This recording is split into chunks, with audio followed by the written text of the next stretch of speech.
LOC से LAC तक action दिख रहा है। एलएसी पर तनाव कम होने लगा है और चीन की सेना पीछे हटने लगी है। हाल के समझौते के बाद चीन ने जवानों की संख्या कम की है।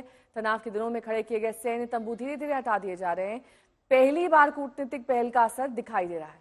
चीन की हेकड़ी हवा हो गई है, लेकिन पाकिस्तानी साजिश लगातार जारी है। पाकिस्तान बाज नहीं आ रहा। जम्मू कश्मीर में एलओसी के पास बारामूला में सेना के काफिले पर आतंकवादियों ने हमला करने की हिम्मत की, जिसमें हमारे 2 जवान शहीद हो गए। साफ लग रहा है कि पाकिस्तान को भी सबक सिखाने का समय आ गया है।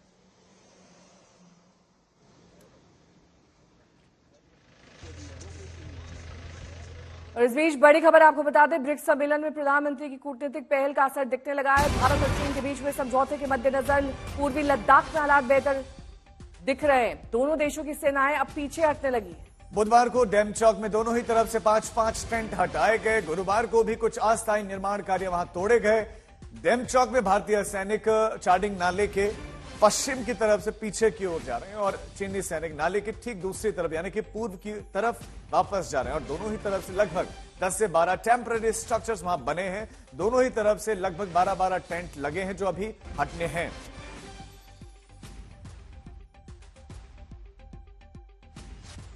मॉस्को से हमारे सहयोगी गौरव सावंत इस वक्त तमाम जानकारी के साथ जुड़ गए हैं। देखिए, अग्रीमेंट के तहत गौरव यहां पर अब असर दिखने लगा है। दोनों देशों की सेनाएं पीछे हटने लगी हैं, लेकिन जो पहले अगर हिस्ट्री में हम जाएं तो ऐसा कई बार चाइना ने किया है और उसके बाद वापस वो यथास्थिति बन गई है। तो इससे बचने के लिए अब भारत क्या कूटनीतिक कदम उठा सकता है या फिर क्या एहतियात बरत सकता है?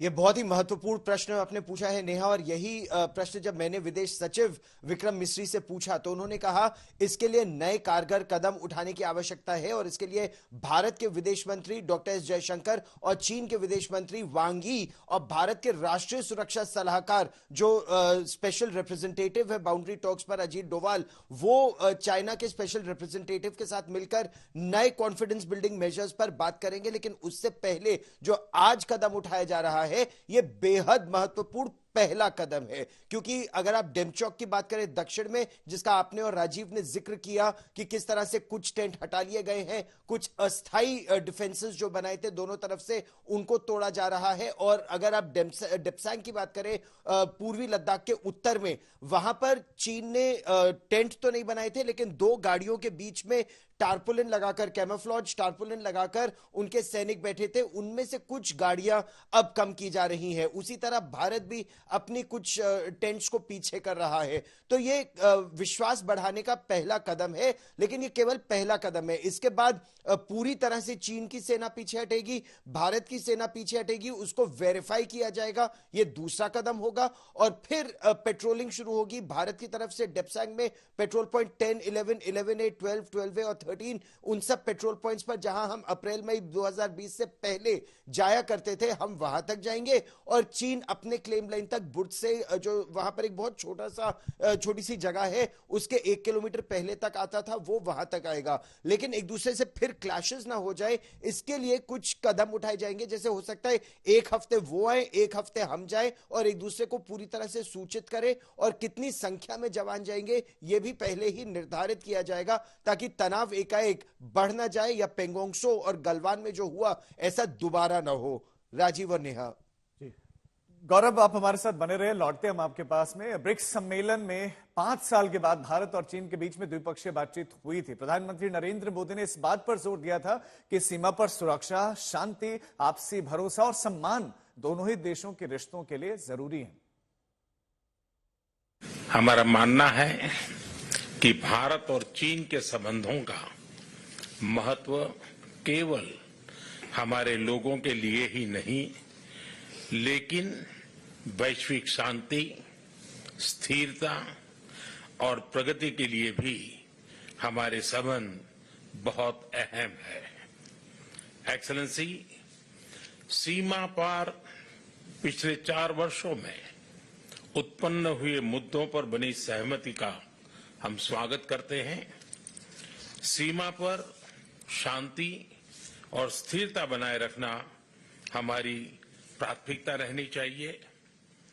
म्यूचुअल ट्रस्ट, म्यूचुअल रिस्पेक्ट और म्यूचुअल सेंसिटिविटी हमारे संबंधों का आधार बने रहना चाहिए। आज इन सभी विषयों पर बात करने का अवसर मिला है।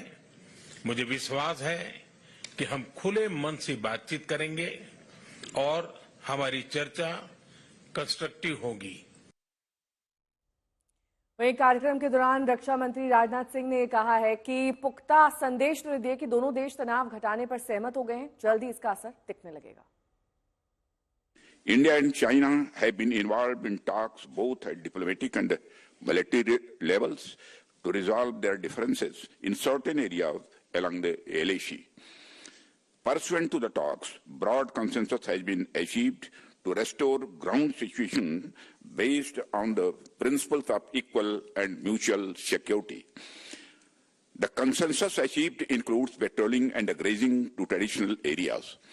This is the power of engaging in continuous dialogue because sooner or later solutions will emerge. तो जो कूटनीतिक समाधान निकाला गया उसका असर भी दिखने लगा है। हमारे साथ हमारे सहयोगी गौरव लगातार बने हुए हैं। गौरव, ये रिश्तों पर जमी हुई बर्फ आखिर घटने कैसे लगी? भारत का तो सबको पता है कि भारत कभी भी युद्ध नहीं चाहता या तनाव नहीं चाहता, विवाद नहीं चाहता। वो तो चीन था जो ये कर रहा था, लेकिन आखिर चीन माना कैसे या चीन राजी कैसे हुआ समझौते तक?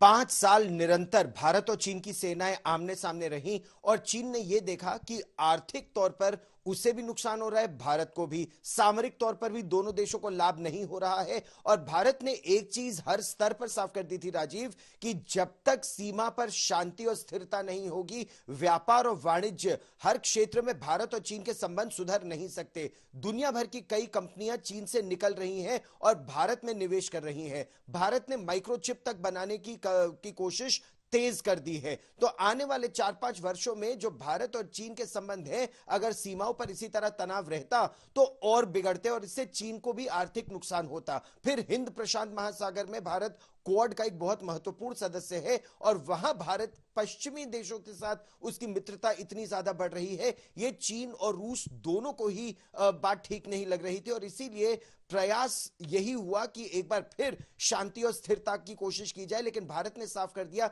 जब तक, और अभी आपने राजनाथ सिंह को सुना भी, उन्होंने क्या कहा, इक्वल एंड म्यूचुअल सिक्योरिटी, बराबर की सुरक्षा और दोनों की सुरक्षा। इसका यह मतलब है कि चीन की सेना को कुछ और पीछे हटना होगा, भारत की सेना कुछ और आगे रहेगी ताकि चीन की सेना दोबारा ना आ जाए। यह बात भारत लगातार करता रहा है चीन से कि जब तक वो भारत की संवेदनशीलता को नहीं समझेगा, यह रिश्ता आगे नहीं बढ़ सकता। संभवतः कुछ समय तक चीन के राष्ट्रपति को यह समझ आया है, लेकिन भारत चीन पर विश्वास बिल्कुल नहीं कर सकता। यह पूरी तरह से साफ है क्योंकि चीन ने 2017 में डोकलाम में भी ब्रिक्स सम्मेलन से पहले वो पीछे हटे और फिर उन्होंने अपनी स्थिति मजबूत की। बहुत शुक्रिया गौरव इस तमाम जानकारी के लिए। आपका